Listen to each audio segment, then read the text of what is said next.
അപ്പോൾ നിങ്ങൾക്ക് ഇന്ന് ഒരു അയില തേങ്ങാപ്പാലിൽ പൊള്ളിക്കണത് എങ്ങനെയാണെന്ന് കാണിച്ചു തരാം. ചെറിയ അയിലയാണ്, നല്ല വലിയ അയിലയാണ് വേണ്ടത്, പക്ഷേ കിട്ടിയില്ല തിരക്കിയിട്ട്. അപ്പോൾ ഇതാണ് കിട്ടിയത്, ഒരു മീഡിയം ആണ്. അപ്പോൾ അതെങ്ങനെ പൊള്ളിക്കണമെന്ന് കാണിച്ചു തരാം. അതിനുള്ള ഇൻഗ്രീഡിയൻസ് എന്തൊക്കെയാണെന്നുള്ളത് കാണിച്ചു തരാം. ആദ്യം പ്രധാനമായിട്ട് ഒരു 15 ചുവന്നുള്ളിയാണ്, ഒരു ചെറിയ 6 അയിലയാണുള്ളത്, അതിനുള്ളൊരു 15 ചുവന്നുള്ളി, ഒരു 3 നീളം പച്ചമുളക്. നീളൻ എന്നൊക്കെ പറയണത് ഈ തൃശ്ശൂർ നാട്ടിൽ പല മുളകുള്ളതുകൊണ്ട് പല നാട്ടിലും പല രീതിയാണ്, ഒരു നീളം മുളക് തന്നെ വേണം, ടേസ്റ്റ് മാറിപ്പോവും. പിന്നെ ഒരു ഇഞ്ചി ഒരു ചെറിയ കഷ്ണമാണ്, അത് ചെറുതായിട്ട് അരിഞ്ഞത്. പിന്നെ 1.5 തക്കാളിയാണ്, അത് ഇതുപോലെ നീളത്തിൽ അരിഞ്ഞത് എടുക്കണം. പിന്നെ കൂടുതൽ പുളി അതിനാണ് ചേർക്കണം. പിന്നെ വേപ്പില, പിന്നെ വെച്ചാൽ മുളക് ഒരു 3 സ്പൂൺ മുളകാണ്, അത് നമ്മൾ നനച്ചെടുത്തിരിക്കുകയാണ്. ഇല്ലെന്നുണ്ടെങ്കിൽ ടേസ്റ്റ് മാറിപ്പോകും, നനച്ച് തന്നെ എടുക്കണം, എന്നാലേ അതിൻ്റെ ആ ഒരു വഴറ്റുമ്പോൾ നല്ലതായിട്ട് വഴഞ്ഞ് കിട്ടുകയുള്ളൂ. പിന്നെ തേങ്ങാപ്പാലാണ്, അത് 2-ാം പാലും 1-ാം പാലുമാണ്. അപ്പോൾ രണ്ടും ഞാൻ കുറച്ച് എടുത്തിട്ടുണ്ട്, ആവശ്യത്തിന് എടുത്താൽ മതി. പിന്നെ എന്ന് പറഞ്ഞാൽ ഒരു 6-7 ചെറിയ അയിലയാണ്. അപ്പോൾ ഇതെല്ലാം കൂടെ വേറെ വേറെ എടുത്തിട്ട് ഇതിനെ ഒന്ന് വഴറ്റി റെഡിയാക്കി എടുക്കുക. എണ്ണ ഒഴിക്കുകയാണ്. അപ്പോൾ ഇത്രയും വെളിച്ചെണ്ണ വേണം, കാരണം ഇത്ര സാധനങ്ങൾ നമുക്ക് വഴറ്റി കിട്ടേണ്ടതല്ലേ. അപ്പോൾ അതുകൊണ്ട് ഇത്രയും വെളിച്ചെണ്ണ വേണം. അപ്പോൾ ആ വെളിച്ചെണ്ണയിലേക്ക് ഞാൻ ആദ്യം ഇടുന്നത് ചുവന്നുള്ളിയാണ് ആദ്യം ഇടുന്നത്. ചുവന്നുള്ളി ആദ്യം ഇട്ട് ചുവന്നുള്ളി ഒന്ന് വാടട്ടെ. ചുവന്നുള്ളി ഒരു 15 ചുവന്നുള്ളി, ഇത്രയും 7 ചെറിയ അയിലേക്കാണ്. ഒന്ന് വാടി വരട്ടെ. വാടി വരുമ്പോഴത്തേക്ക്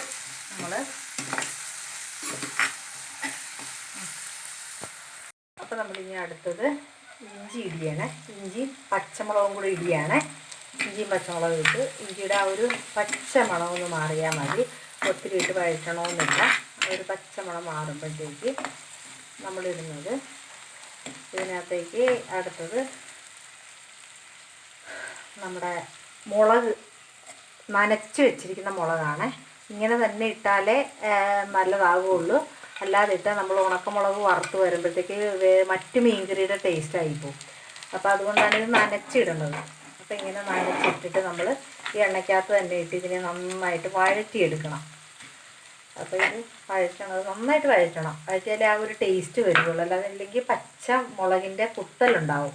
അപ്പോൾ അങ്ങനെ വരാൻ പാടില്ല. ഈ കുത്തലെന്നൊക്കെ പറഞ്ഞാൽ ഏത് ഭാഷയാണെന്നൊന്നും എനിക്കറിയത്തില്ല, നിങ്ങളുടെയൊക്കെ എന്ത് ഭാഷയാണെന്നറിയത്തില്ല. ഇതിൻ്റെ മുളകിൻ്റെ കാരം വരും, അതാണ് കാരം വരും. അപ്പോൾ അത് കാരം വരാതിരിക്കാൻ വേണ്ടിയിട്ട് നമ്മൾ നന്നായിട്ട് വഴറ്റിയാണ്. അപ്പോൾ അത് ഓരോ നാട്ടിൽ ഓരോ ഭാഷയാണ്, അതുകൊണ്ട് എനിക്കറിയത്തില്ല. ഞാൻ ആലപ്പുഴ ഭാഷയാണ് ഞാൻ പറയണത്, ഞാൻ പ്രോപ്പർ ആലപ്പുഴക്കാരിയാണ്. ഇപ്പോൾ ഒരു 3 വർഷമേ ആയുള്ളൂ തൃശ്ശൂർ വന്നിട്ട്. അപ്പോൾ അതുകൊണ്ട് തൃശ്ശൂർ ഭാഷയൊന്നും എനിക്ക് കിട്ടിയിട്ടില്ല. ഞാൻ ആലപ്പുഴ ഭാഷ തന്നെയാണ് യൂസ് ചെയ്യണം. ആലപ്പുഴ കലവൂരാണ് എൻ്റെ വീട്. അപ്പോൾ എൻ്റെ ആൾക്കാരെല്ലാം കലവൂർ തന്നെയാണ്. അതുകൊണ്ട് ഞാൻ ഭാഷ മാറ്റിയിട്ട് കാര്യമില്ല എന്ന് എനിക്ക് തോന്നണം, അതുകൊണ്ട് ഞാൻ ഭാഷയൊന്നും മാറ്റിയിട്ടില്ല. ഇവിടുത്തെ ആലപ്പുഴക്കാരുടെ ഭാഷ തന്നെയാണ് എനിക്കുള്ളത്. അപ്പോൾ ആ ഭാഷയാണ് ഞാൻ ഉപയോഗിക്കുന്നത്. അപ്പോൾ നിങ്ങൾ മനസ്സിലാക്കാൻ വേണ്ടിയിട്ട് ഞാൻ പറയുകയാണ്. അപ്പോൾ അങ്ങനെയാണ്. അപ്പോൾ അത് മുളക് നന്നായിട്ടൊന്ന് വഴന്ന് വരുന്നുണ്ട്, നന്നായിട്ട് വഴറ്റിയെടുക്കണേ. അപ്പോൾ നമ്മുടെ മുളക് നന്നായിട്ട് വഴറ്റിയെടുത്തിട്ടുണ്ട്. ചട്ടിയായിട്ട് ഒരു ബന്ധമില്ലെന്നും പറഞ്ഞിട്ട് മുളക് നടക്കുന്നുണ്ട്. ഇതുപോലെ ആവണം, ഇങ്ങനെ ചട്ടിയെ പിടിക്കാതെ ഇങ്ങനെ വരണം. തീ കുറച്ചിട്ടുണ്ടേ ചെയ്യാവുള്ളൂ, ഇല്ലെങ്കിൽ ചുമച്ചിട്ട് ഒന്നും ചെയ്യാൻ പറ്റത്തില്ല കേട്ടോ. അപ്പോൾ ഇങ്ങനെയായിട്ട് ഇനി അടുത്ത് നമ്മൾ ഇടണമെന്ന് പറഞ്ഞാൽ നമ്മുടെ തക്കാളീനെ ഇടുകയാണ്. അപ്പോൾ 1.5 തക്കാളി ഇട്ട്, നല്ല പുളിയുള്ള തക്കാളിയാണ്, കാരണം ഒത്തിരി പഴുക്കാത്തതാണ്, അപ്പോൾ ഒത്തിരി പുളിയൊക്കെ കാണും. അപ്പോൾ ആ തക്കാളി ഏറ്റേക്കണം. നിങ്ങൾക്ക് ഈ തക്കാളീനെ കുറച്ചിട്ട് വേണമെങ്കിൽ ഏത് പുളി വേണമെങ്കിലും ചേർക്കാം കേട്ടോ. ടേസ്റ്റ് വ്യത്യാസങ്ങൾ വരും, എങ്കിലും പുളി നിർബന്ധമുള്ളവർക്ക് പുളി ചേർക്കാം. അങ്ങനെ ചേർത്ത് ഇതിനെ ഒന്ന് നന്നായിട്ട് വഴറ്റിയെടുക്കുക. വഴറ്റി കുഴഞ്ഞൊന്നും പോകണ്ട കേട്ടോ, തക്കാളി ഒന്ന് വാടി കിട്ടണം, അതാണ് ഈ മുളകുമായിട്ട് കിടന്നൊന്ന് വാടി കിട്ടണം, അപ്പോഴാണ് ആ ഒരു ടേസ്റ്റ് വരുന്നത്. ഇതൊരു പ്രത്യേക ടൈപ്പ് കറിയാണ്. ഇത് ഞാൻ നമ്മുടെ ഫിലിം സ്റ്റാർ രതീഷിൻ്റെ വീട്ടിൽ നിന്ന് അവിടുത്തെ അവരുടെ അപ്പച്ചി, പ്രായമുള്ളവരുടെ പഴയകാലത്തെ കറിയായത്. അപ്പോൾ അവരുടെ അപ്പച്ചിയുടെ വീട്ടിൽ ഇങ്ങനെ വെക്കണ കണ്ടാണ്, ഞങ്ങളുടെ വീടിനടുത്താണ് അവരുടെ വീട്.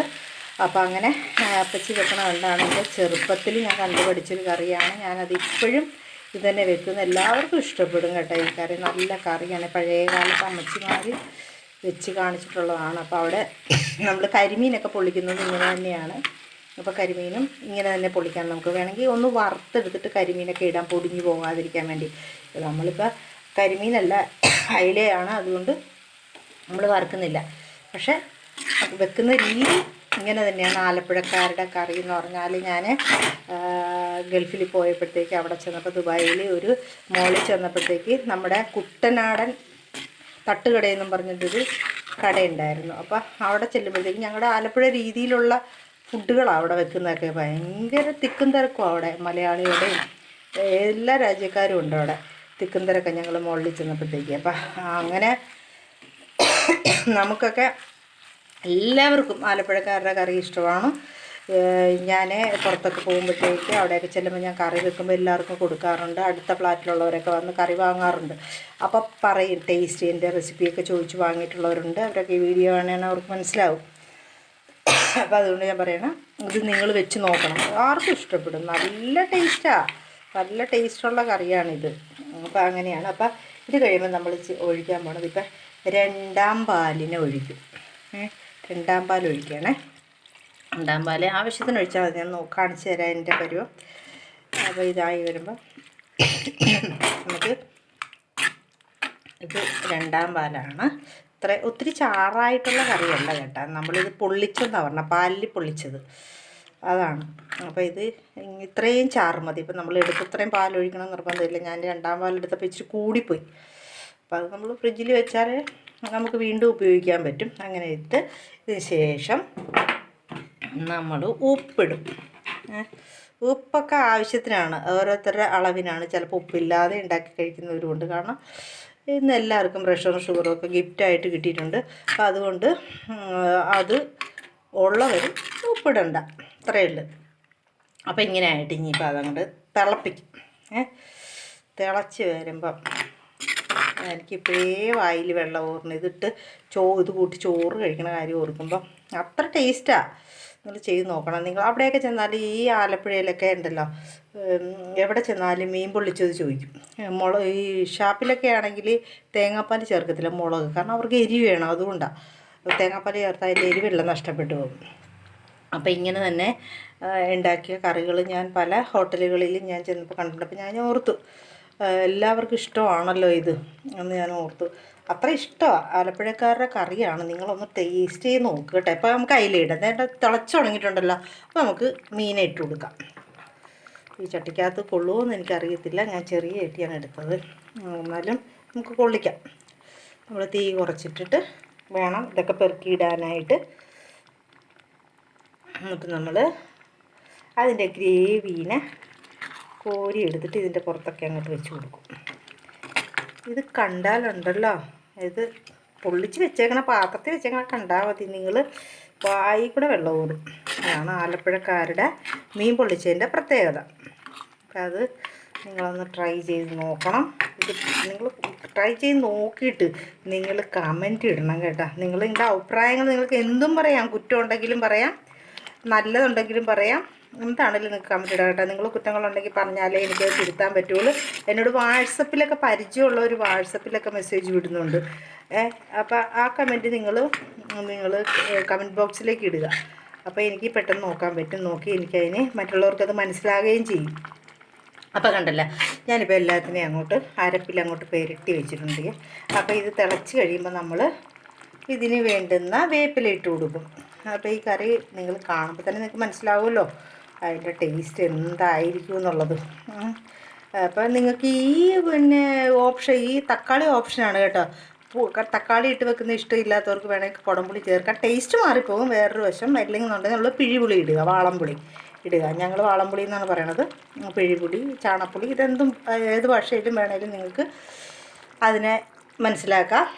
അപ്പോൾ നമ്മുടെ കറി ഇങ്ങനെ തിളച്ചുകൊണ്ടിരിക്കുന്നത്, ഈ തിളച്ചിങ്ങനെ ഒന്ന് പറ്റി വരുമ്പോൾ അതിൻ്റെ എണ്ണയൊക്കെ തെളിയുമ്പോൾ നമ്മളിങ്ങനെ തലപ്പാലുണ്ട് ഇനി നമുക്ക് ഒഴിക്കാനായിട്ട്. അത് നമ്മൾ ലാസ്റ്റാണ് ഒഴിക്കുന്നത്. അത് ഞാൻ കാണിച്ചു തരാം. അപ്പോൾ നിങ്ങൾ ഇതിൻ്റെ ഒന്ന് പരീക്ഷിക്കുക, നിങ്ങൾ പരീക്ഷിച്ച് നോക്കണം കേട്ടോ. അപ്പം നല്ല കറിയാണ്, നല്ല ടേസ്റ്റാണ്. ഇതുണ്ട് പിന്നെ നിങ്ങളുടെ വീട്ടിലുള്ള ആണുങ്ങൾ പറയും ഈ കറി ദിവസവും ഇത് തന്നെ വെച്ചാൽ മതി എന്ന് പറയും. കാരണം അത്ര ടേസ്റ്റുള്ളൊരു കറിയാണ്. ഞാനിത് വെറുതെ വീഡിയോയ്ക്ക് റീച്ച് കിട്ടാൻ വേണ്ടി പറയുന്നതല്ല. ഞാനിതൊരു ചെറിയതായിട്ടൊക്കെ കുക്കിങ്ങൊക്കെ പഠിച്ചിട്ടുണ്ട്. ചേർത്തലയിലുള്ള അജയ് ശങ്കർ എന്ന് പറയുന്ന ഒരു സാറാണ് എന്നെ പഠിപ്പിച്ച്. ഞങ്ങൾ ആ സാറിൻ്റെ ക്ലാസ്സിൽ ഒരു മാസം അറ്റൻഡ് ചെയ്തിരുന്നു. അതിനൊരു ഭാഗ്യം ഉണ്ടായെന്ന് വേണം പറയാനായിട്ട്. സാറ് ബുർജി ഖലീഫയിലെ ബുർജി മാളിലെ ദുബായിൽ ബുർജി മാളിലെ ഷെഫാണ്. സാറിൻ്റെ കീഴിലാണ് ഞാൻ ഒരു മാസത്തോളം കുറേ വെറൈറ്റി ഫുഡുകൾ സാറ് പഠിപ്പിച്ച് തന്നിട്ടുണ്ട്. സാറിനെ എപ്പോഴും ഞാൻ ഓർക്കും. കാരണം എന്ന് വെച്ചാൽ നല്ല ഒരു സാറാണ്, പഠിപ്പിച്ച് നമ്മളെ മനസ്സിലാക്കി തരും. അപ്പോൾ അത്ര നല്ലൊരു സാറാണ്. അപ്പോൾ വളരെ പാവമാണ് കേട്ടോ ആ സാറ്. ആ സാറിൻ്റെ കീഴിൽ ആർക്കെങ്കിലും പാചകം പഠിക്കാനായിട്ട് ആഗ്രഹമുണ്ടെങ്കിൽ എൻ്റെ കമൻറ്റ് ബോക്സിൽ നിങ്ങൾ കമൻറ്റ് ചെയ്താൽ മതി. സാറുമായിട്ട് കോണ്ടാക്ട് ചെയ്യാനുള്ള സംവിധാനം ചെയ്തു തരാം. അത്രയ്ക്ക് നല്ല വെറൈറ്റി ഫുഡുകളുടെ ഉറവിടമാണ് സാറ്. അപ്പോൾ അങ്ങനെ കുറേ എനിക്ക് പഠിക്കാനുള്ള ഒരു അവസരം കിട്ടിയിട്ടുണ്ട്. അപ്പോൾ ഇത് പഴമയുടെ കറിയാണിത്. ഓക്കെ, അപ്പോൾ സാറിനൊക്കെ അറിയാമായിരിക്കും ഇത്. ഞങ്ങളുടെ ഇതിൽ കൊണ്ടുവന്ന് സാറ് ഇതൊന്നുമല്ല പഠിപ്പിച്ചത്, വേറെ കുറേ സ്നാക്സുകളും ബിരിയാണി, ഫ്രൈഡ് റൈസ്, ഒത്തിരി വെറൈറ്റി സ്നാക്സുകളൊക്കെയാണ് എന്നെ പഠിപ്പിച്ചത്. അതൊക്കെ നിങ്ങൾക്ക് ഞാൻ കാണിച്ചു തരാം കേട്ടോ. സാറ് പഠിപ്പിച്ചത് എനിക്ക് വളരെ അഭിമാനത്തോടെ എനിക്ക് പറയാൻ പറ്റുന്നുണ്ട്. അപ്പോൾ അതുകൊണ്ട് നമ്മുടെ കറിയൊക്കെ എണ്ണ തെളിഞ്ഞ് വരുന്നുണ്ടാ. അപ്പോൾ ഇനി നമുക്ക് അടുത്തതായിട്ട് തേങ്ങാപ്പാലാണ് ഒഴിക്കേണ്ടത്. ഒരു ഇച്ചിരി പറ്റട്ടെ. അപ്പോൾ ദേ നമ്മുടെ കറി പറ്റി എണ്ണ തെളിഞ്ഞിട്ടുണ്ട്. ഇനിയിപ്പോൾ നമ്മൾ 2 സാധനങ്ങളാണ് ഇനി ഇടാനുള്ളത്. ഒന്ന് ദേ തലപ്പാൽ ഒഴിക്കുകയാണ്. ഇത് മറച്ചൊഴിക്കത്തില്ല കേട്ടോ, തലപ്പാൽ ഇങ്ങനെ മുകളിൽ ഒഴിച്ച് കൊടുക്കുകയാണ്. അപ്പോൾ നമുക്കിത് ഒഴിച്ച് കൊടുത്തിട്ട് മുഴുവൻ ഒഴിക്കേണ്ട, ആവശ്യത്തിന് ഒഴിച്ചാൽ മതി. കൂടിപ്പോയാലും മധുരമായിരിക്കും. അപ്പോൾ അതുകൊണ്ട് നമ്മുടെ കറി എന്നിട്ട് കൈ കൊണ്ട് ഇങ്ങനെ ഒന്ന് ഇളക്കി അതിനെ ഒന്ന് മിക്സാക്കുക. ചട്ടിയെ പിടിച്ച് കറക്കിയാലും മതി. ഞാനിപ്പോൾ സ്റ്റാൻഡിൽ വെച്ചില്ലായിരുന്നു ക്യാമറ, അപ്പോൾ കയ്യിലാണ് പിടിച്ചത്. അതുകൊണ്ട് ഞാനൊരു കയ്യിൽ ക്യാമറ പിടിച്ചേക്കുകയാണ്. അപ്പോൾ ഈ കറീനെ ഒന്നുകൂടെ ഒന്ന് എടുക്കുക, വേപ്പിലിടുക. പറ്റുമ്പോൾ തന്നെ നമ്മളിങ്ങനെ എടുക്കുക.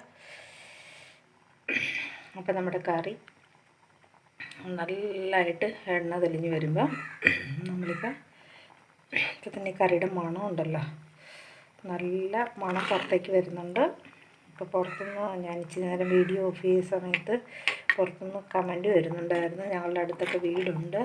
അപ്പോൾ എൻ്റെ ഫുഡുകളൊക്കെ മിക്കവരും കഴിച്ചിട്ടുള്ളതാണ്. ഇവിടെ തൃശ്ശൂർ വന്നിട്ട് അങ്ങനെ എല്ലാവരും കഴിച്ചിട്ടില്ല. പക്ഷേ ആലപ്പുഴയിലെന്ന് പറഞ്ഞാൽ എന്തെങ്കിലും സ്പെഷ്യൽ വെച്ചാൽ ഞങ്ങൾ അടുത്ത വീടുകളിലൊക്കെ കൊടുക്കും.